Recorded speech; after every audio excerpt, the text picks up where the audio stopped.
Baik, Assalamualaikum warahmatullahi wabarakatuh. Saya atas nama Muhammad Syawatul Ilham dari kelas Manajemen D dengan NIM 210903502092, jurusan Manajemen Fakultas Ekonomi dan Bisnis Universitas Negeri Makassar. Pada kesempatan kali ini, saya akan menjelaskan tentang jenis perbankan. Tetapi sebelum melanjutkan penjelasan saya tentang jenis perbankan, saya akan menjelaskan terlebih dahulu tentang apa itu bank. Berdasarkan Undang-Undang Nomor 10 Tahun 1998 tentang perbankan, bank adalah badan usaha yang menghimpun dana dari masyarakat dalam bentuk simpanan dan menyalurkan kepada masyarakat dalam bentuk kredit dan atau bentuk-bentuk lainnya dalam rangka meningkatkan taraf hidup rakyat banyak. Kegiatannya dapat dikategorikan menjadi kegiatan pokok dan kegiatan pendukung. Kegiatan pokok yang dijalankan oleh bank adalah menghimpun dan menyalurkan dana, sedangkan kegiatan pendukung adalah berupa jasa yang diberikan untuk mendukung kelancaran kegiatan utama. Kegiatan menghimpun dana meliputi kegiatan mengumpulkan dana dari masyarakat dalam bentuk simpanan giro, tabungan, dan deposito. Kegiatan menyalurkan dana dapat berupa pemberian pinjaman kepada masyarakat. Sementara kegiatan jasa dapat berupa jasa setoran tagihan, jasa pembayaran, jasa pengiriman uang, dan masih banyak lagi. Itulah penjelasan singkat tentang apa itu bank. Selanjutnya saya akan menjelaskan tentang fungsi bank. Fungsi bank terbagi menjadi 3 bagian, yaitu yang pertama agent of trust, yang kedua agent of development, yang ketiga agent of service. Yang pertama saya akan menjelaskan apa itu agent of trust. Agent of trust adalah fungsi utama dari bank, yaitu menghimpun dan menyalurkan dana pada masyarakat. Proses ini tentunya memerlukan kepercayaan masyarakat terhadap bank tersebut. Oleh karena itu, lembaga bank memiliki fungsi sebagai agent of trust. Selanjutnya, yang kedua, agent of development. Agent of development adalah fungsi bank yang mana bank diyakini dapat membantu kegiatan pembangunan perekonomian suatu negara. Hal ini dapat dilihat dari beberapa kegiatan lembaga bank. Kegiatan bank tersebut memungkinkan masyarakat melakukan investasi, kegiatan distribusi, serta kegiatan barang dan jasa, dan lain-lain. Ia menunjukkan hidupnya kegiatan ekonomi di suatu negara tersebut. Dan yang terakhir adalah agent of service.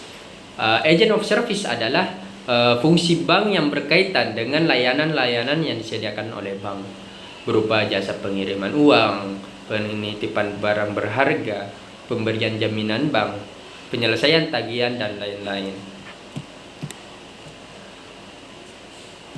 Baik, itulah penjelasan tentang apa saja fungsi bank. Selanjutnya saya akan menjelaskan atau masuk ke dalam inti dari presentasi saya hari ini. Saya akan menjelaskan tentang fungsi perbankan, tetapi sebelum menjelaskan fungsi perbankan, perlu kita ketahui fungsi perbankan dapat dibedakan menjadi 5 bagian. Yang pertama, fungsi perbankan berdasarkan segi fungsinya. Yang kedua, fungsi perbankan berdasarkan segi kepemilikannya. Yang ketiga, fungsi perbankan berdasarkan segi statusnya. Yang keempat, fungsi perbankan berdasarkan segi menentukan harga. Dan yang terakhir, fungsi perbankan berdasarkan segi menurut target pasar. Baik. Yang pertama, saya akan menjelaskan berdasarkan segi fungsinya.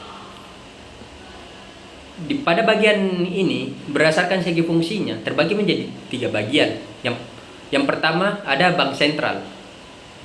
Bank sentral adalah bank yang bertanggung jawab atas kebijakan moneter dalam suatu negeri untuk menjaga stabilitas harga dan nilai mata uang negara tersebut. Bank sentral juga mempunyai tanggung jawab dalam hal mengatur atau mengawasi perbankan lain agar membatasi adanya risiko serta biaya krisis sistematik. Bank Sentral Indonesia adalah tentunya Bank Indonesia. Baik, selanjutnya ada bank umum. Bank umum adalah bank yang melaksanakan kegiatan usaha konvensional atau berdasarkan prinsip syariah yang dalam kegiatannya memberikan jasa dalam lalu lintas pembayaran. Bank umum adalah bank yang sering kita gunakan untuk menabung. Dan yang terakhir ada bank perkreditan rakyat. Bank perkreditan rakyat adalah bank yang melaksanakan kegiatan usaha secara konvensional atau berdasarkan prinsip syariah, yang dalam kegiatannya tidak memberikan jasa dalam lalu lintas pembayaran. Singkatnya, bank perkreditan rakyat tidak menerima simpanan berupa giro, perasuransian, dan kegiatan falas. Itulah tadi penjelasan tentang fungsi perbankan berdasarkan segi fungsinya. Selanjutnya kita pindah ke materi kedua. Fungsi perbankan berdasarkan segi kepemilikannya. Pada bagian ini terbagi menjadi 4 bagian. Yang pertama ada bank pemerintah. Yang kedua ada bank swasta nasional. Yang ketiga ada bank asing. Dan yang keempat ada bank campuran. Baik, pertama saya akan menjelaskan tentang apa itu bank pemerintah. Bank pemerintah adalah bank yang seluruh atau sebagian besar dimiliki oleh pemerintah dan biasanya disebut sebagai bank BUMN atau badan usaha milik negara. Ini saya telah memberikan beberapa contoh bank pemerintah pusat yang ada di Indonesia. Seperti Bank Mandiri, Bank BRI, Bank BNI, dan Bank BTN. Dan juga selain pemerintah pusat, pemerintah daerah juga bisa memiliki bank pemerintahan daerah mereka masing-masing. Dan saya telah memberikan contoh juga beberapa bank daerah yang telah ada di Indonesia, seperti Bank Jatim dan Bank NTB. Selanjutnya saya akan menjelaskan tentang bank swasta nasional. Bank swasta nasional adalah bank yang sebagian besar kepemilikannya dimiliki oleh pihak swasta atau pengusaha yang berasal dari Indonesia. Contohnya seperti bank swasta nasional seperti Bank BCA, Bank Maspoin, dan Bank Ganesha. Itulah tadi tentang bank swasta nasional. Selanjutnya saya akan pindah ke bank asing. Bank asing adalah bank yang kepemilikannya dipegang oleh asing dan memiliki cabang pada suatu negara di luar negara asalnya. Ini adalah beberapa contoh bank asing yang ada di Indonesia seperti HSBC dan Bank of America. Selanjutnya bank campuran.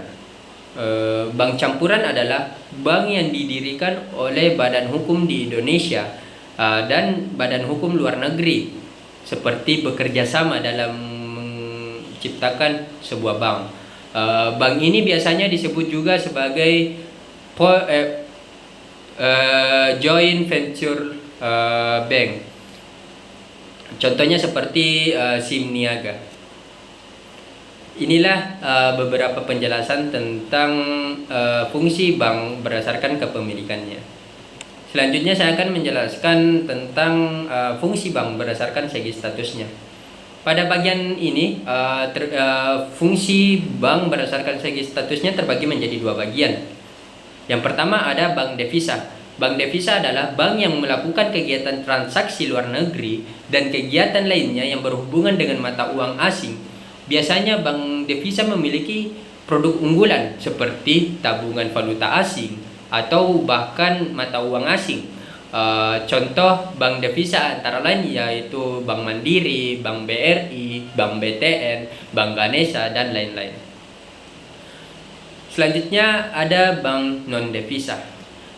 Bank non devisa sama seperti bank devisa dapat melakukan transaksi ke luar negeri, tetapi perbedaannya adalah di bank non devisa terdapat pembatasan transaksi pada negara tertentu saja. Contoh dari bank non devisa adalah Bank Yuda Bakti, Bank Harda Internasional, dan lain-lain. Inilah penjelasan tentang fungsi berdasarkan segi statusnya. Selanjutnya saya akan pindah pembahasan ke fungsi perbankan berdasarkan segi menentukan harga. Pada bagian ini, fungsi perbankan berdasarkan segi menentukan harga terbagi menjadi dua bagian. Yang pertama ada bank konvensional. Bank konvensional adalah bank yang menjalankan kegiatan usaha secara konvensional dengan metode penetapan harga sesuai dengan tingkat suku bunga yang sudah dikeluarkan oleh Bank Indonesia. Adapun beberapa prinsip dari bank konvensional sebagai berikut. Yang pertama, bank konvensional menerapkan sistem bunga yang kemudian uang biasanya bertumbuh dari bunga yang diberikan oleh pihak bank.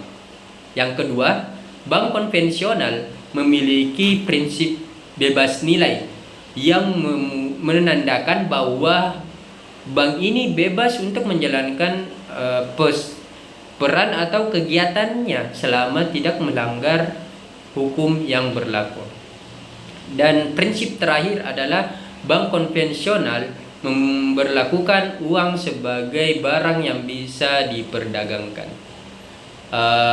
Contoh dari bank konvensional seperti Bank Mandiri, Bank BNI, Bank BRI, Bank BTN, dan masih banyak lagi.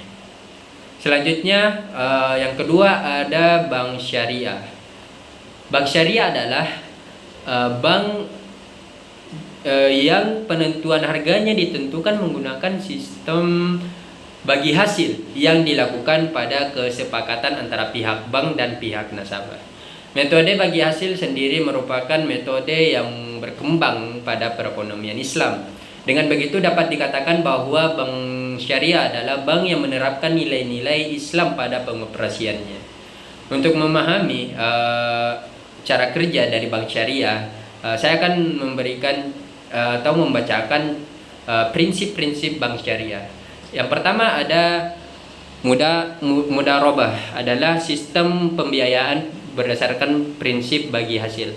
Yang kedua ada musyarakah, adalah sistem pembiayaan berdasarkan prinsip penyertaan modal. Yang ketiga ada murabah, adalah prinsip jual beli barang dengan memperoleh keuntungan. Dan yang keempat ada ijarah, adalah sistem pembiayaan barang modal berdasarkan sewa murni tanpa pilihan. Dan yang terakhir ada ijarah wa iktina, adalah sistem pemindahan kepemilikan atas barang yang disewa dari pihak bank oleh pihak lain. Peraturan tentang bank syariah sudah diatur dalam Undang-Undang nomor 21 tahun 2008 tentang perbankan syariah. Contoh bank syariah yang ada di Indonesia adalah Bank Syariah Indonesia, dan masih banyak yang lainnya lagi. Selanjutnya saya akan menjelaskan tentang fungsi perbankan berdasarkan segi menurut target pasar. Pada bagian ini fungsi perbankan berdasarkan segi menurut target pasar terbagi menjadi 3 bagian. Yang pertama ada retail bank. Retail bank adalah bank jenis ini memfokuskan layanan dan transaksinya kepada penabung-penabung individual, perusahaan, dan lembaga lain yang berskala kecil. Dalam usahanya, pelayanan kredit yang diberikan sekitar 20 juta, walaupun angka ini tidaklah tetap. Yang kedua ada corporate bank. Corporate bank memfokuskan layanan dan transaksinya kepada penabung-penabung yang berskala besar. Bedanya dengan retail bank, pada retail bank mereka memfokuskan kepada skala kecil, tetapi di corporate bank mereka memfokuskan ke skala besar. Seperti dalam bentuk perusahaan. Walaupun demikian, dalam usahanya sering membawa akibat berupa layanan yang harus diberikan kepada pegawai, direksi, dan komisaris dari perusahaan tersebut secara pribadi, dengan aturan untuk menjalin kerjasama yang lebih baik dengan pemegang saham perusahaan. Dan yang terakhir ada retail corporate bank. Bank jenis ini tidak memfokuskan layanan dan transaksinya kepada kedua-dua jenis penabung di atas, bank jenis ini memandang bahwa potensi pasar baik retail maupun perusahaan harus dimanfaatkan untuk mengoptimalkan keuntungan. Meskipun terdapat kemungkinan penurunan kemampuan. Begitu juga apabila disebabkan perubahan keadaan pasar, penggantian pengelola, bahkan juga dipengaruhi adanya program-program tertentu dari pemerintah untuk dijalankan bank tersebut. Itulah tadi yang dapat saya sampaikan. Lebih dan kurangnya mohon dimaafkan. Semoga apa yang telah saya jelaskan, apa yang telah saya paparkan dapat bermanfaat bagi kita semua. Wassalamualaikum warahmatullahi wabarakatuh.